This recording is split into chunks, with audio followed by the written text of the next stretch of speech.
It had seemed a good idea to Saffron at the time. A quiet getaway all on her own.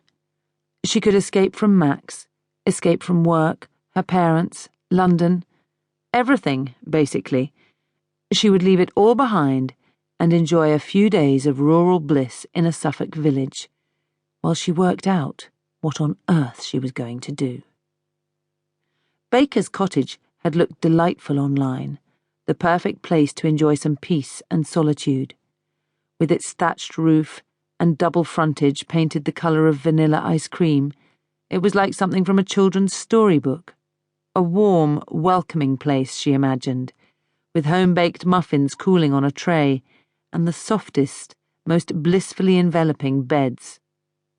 The photo on the website had obviously been taken in the summer, and showed a front garden full of colour, tall lupins and delphiniums, bright cornflowers and scarlet poppies, and, yes, sprays of white roses climbing around the door.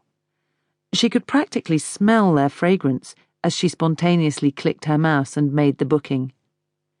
Several hours later, an email pinged in from the owner, one Mr. Sykes. "I'll leave the key under the mat.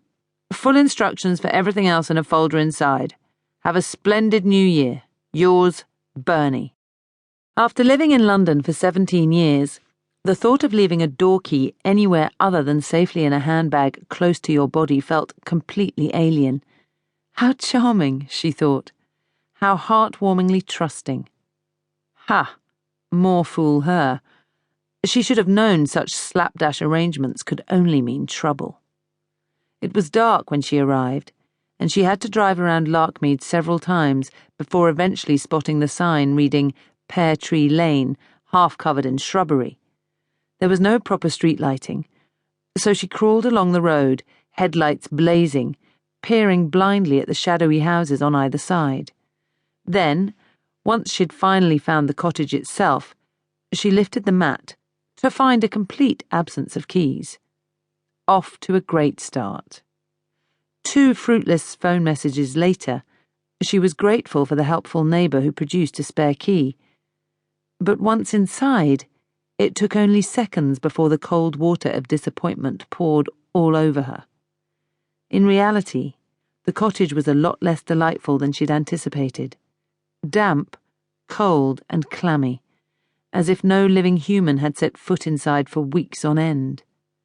Her nose wrinkled at the mildewy smell as she poked her head first into the small, cosy, beige living room with its old stone hearth, then the even smaller, compact, galley kitchen with a couple of desiccated pot plants by the sink and a dripping tap. Upstairs were 2 chilly bedrooms with moth-eaten velvet curtains and a very turquoise bathroom. It was a far cry from the boutique hotels she occasionally stayed in for work purposes, she thought, regretfully. No sign of a monsoon shower or luxury bedding under this roof. Still, she'd made her bed, now she had to lie on it, as her mum would say, with or without the expensive Egyptian cotton sheets. Once she'd dumped her case upstairs and unpacked her provisions in the fridge, she located the folder Bernie had mentioned and worked out how to turn the heating on.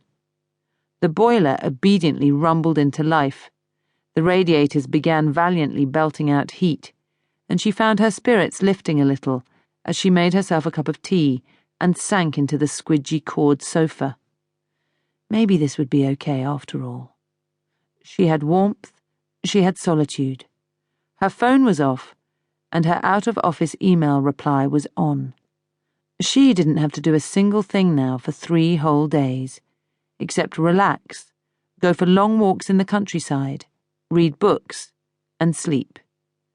Oh yes, and maybe make a few big decisions about what, exactly, she was going to do about Max and the terrible discovery she'd made on Christmas Eve.